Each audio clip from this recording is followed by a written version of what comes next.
Selamat datang di Bola Pinggir Jalan. Ketika kita membicarakan klub terkuat di Eropa, Sang Galacticos, penguasa Liga Kontinental, maka tentu jawabannya adalah Real Madrid. Klub asal Spanyol itu telah berhasil mengumpulkan 14 gelar UCL, lebih banyak 2 kali lipat dibandingkan dengan yang dimiliki pesaing terdekatnya, AC Milan. Namun, kali ini kita tidak bicara tentang itu.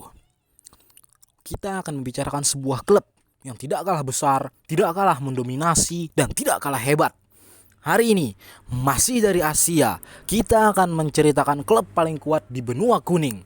Julukan mereka tidak main-main, The Asian Galacticos. Maka, setiap mendengar nama pemain mereka disebut setelah ini, pastikan kita menganggapnya seperti halnya kita menyebutkan nama pemain Real Madrid. Inilah Al Hilal, sang pemilik 18 gelar Liga Arab Saudi, 4 gelar Liga Champions Asia, dan memiliki total piala terbanyak di benua kuning. Hari ini, mari kita melancong ke Riyadh dalam Satellite Series edisi kelima. Al Hilal didirikan pada tahun 1957, tapi bukan dengan nama itu. Nama Al Hilal saat ini diberikan oleh Raja King Saud setahun setelah klub berdiri. Awalnya klub ini bernama The Olympic. Al Hilal mendapatkan namanya saat memasuki musim kompetisi resmi negeri Saudi waktu itu, The King Cup. Gelar pertama Al Hilal juga hadir dari ajang King Cup ini, tepatnya pada tahun 1964. Perlu 8 tahun bagi klub ini untuk membangun dirinya agar bisa bersaing demi sebuah gelar. Al Hilal memenangkan King Cup 1964 dengan cara yang sangat istimewa, yaitu mengalahkan Al Ittihad, rival domestik besar yang kelak bersaing sengit dengan mereka. Untuk diketahui, negara Arab punya banyak kompetisi sepak bola. Yang duluan terbentuk adalah King Cup ini, yang seperti namanya tergagas oleh pihak kerajaan. Sementara Liga Profesional Arab Saudi baru terbentuk tahun 1976 dengan nama Saudi Professional League. Al Hilal berpartisipasi dalam liga tersebut dan langsung memenangkannya di musim pertamanya 1976-77. Ini sekaligus juga menjadi penanda dominasi Al Hilal di persepakbolaan negeri Saudi. Al Hilal juga mencatatkan rekor sebagai satu-satunya klub yang selalu berpartisipasi di liga tertinggi Arab setiap musimnya sejak liga ini didirikan. Mereka tak pernah absen satu kali pun. Di dekade 70-an, di mana mereka menang liga 2 kali, satunya di musim 1978-1979, Al Hilal didukung dengan keberadaan pemenang serial Piala Dunia sekelas Mario Zagallo dan Roberto Rivellino. Memiliki 2 pemain ini, kalau di masa sekarang, serasa memiliki N'Golo Kante dan Kylian Mbappe.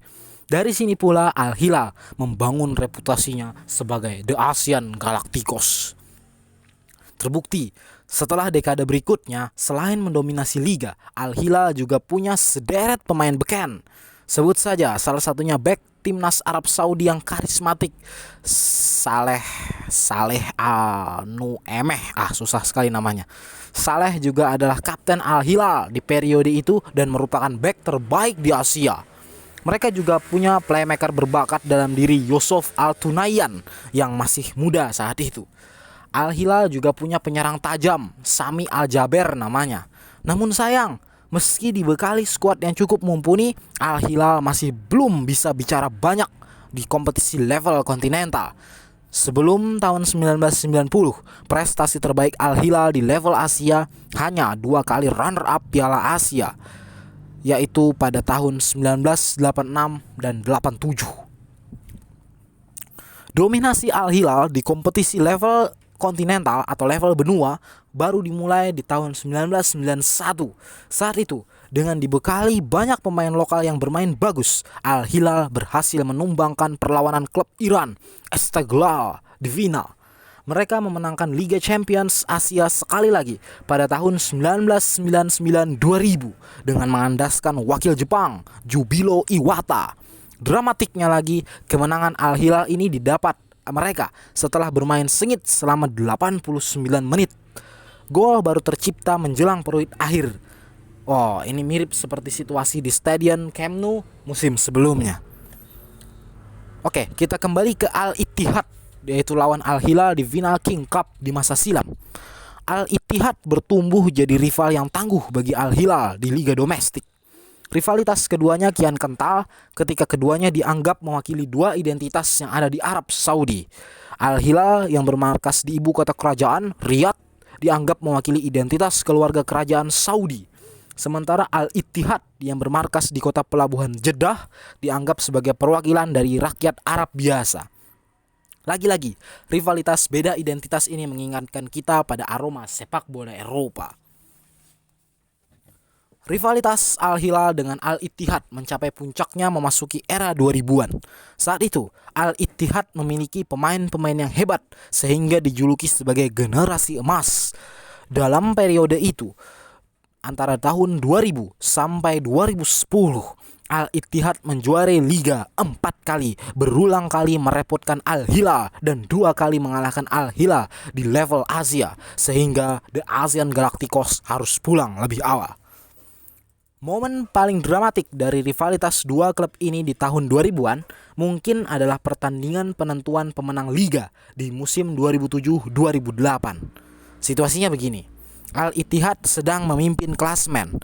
Mereka hanya perlu hasil imbang di pertandingan terakhir untuk mengunci gelar juara.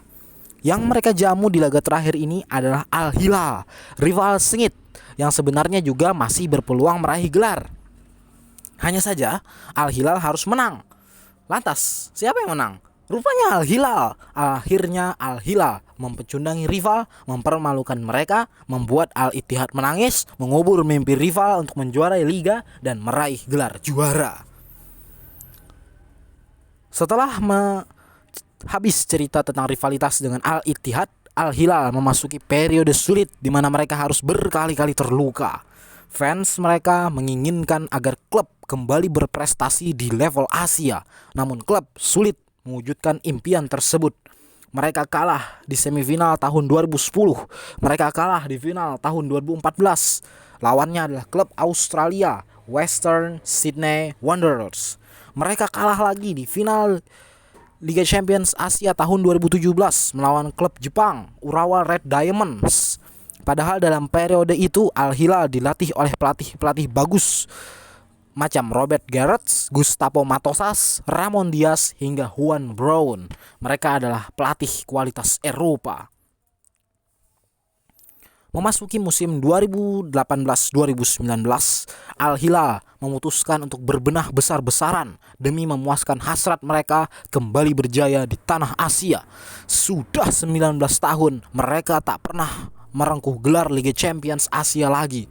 Manajemen kemudian menunjuk pelatih Jorge Jesus sebagai nahkoda baru klub dan mendatangkan 3 pemain Eropa, Bafetembi Gomis, Andre Carrillo, dan Sebastian Giovinco. Ketiga pemain ini segera menjadi pilar-pilar terpenting bagi Al Hilal. Musim 2018-2019 itu pula jadi momentum yang baik bagi Al Hilal untuk bangkit kembali. Mereka masuk ke babak 16 besar Liga Champions Asia atau ACL. Di babak ini mereka bertemu dan kemudian mengalahkan Al Ahly. Di perempat final mereka berhasil mengalahkan rival domestik mereka Al Ittihad dan membalaskan dendam mereka beberapa tahun yang lalu. Di semifinal mereka mengalahkan wakil Qatar yang saat itu sudah diperkuat mantan pemain Barca yakni Al Sadd. Terakhir, Al Hilal bertemu kembali dengan lawan mereka 2 tahun lalu di babak final, Urawa Red Diamonds, dan kali ini mereka yang menang. Oke, ini ada beberapa fakta lain tentang Al Hilal.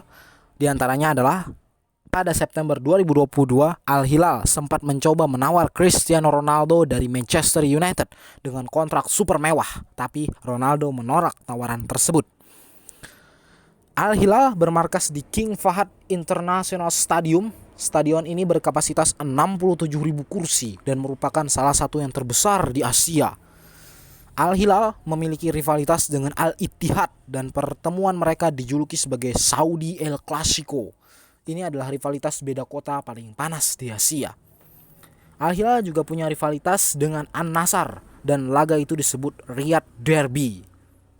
Demikian bahasan kita kali ini. Terima kasih sudah menyimak video ini sampai habis. Jangan lupa tinggalkan jejak kalian di kolom komentar, kasih like, akhir kata salam bola pinggir jalan. Bye.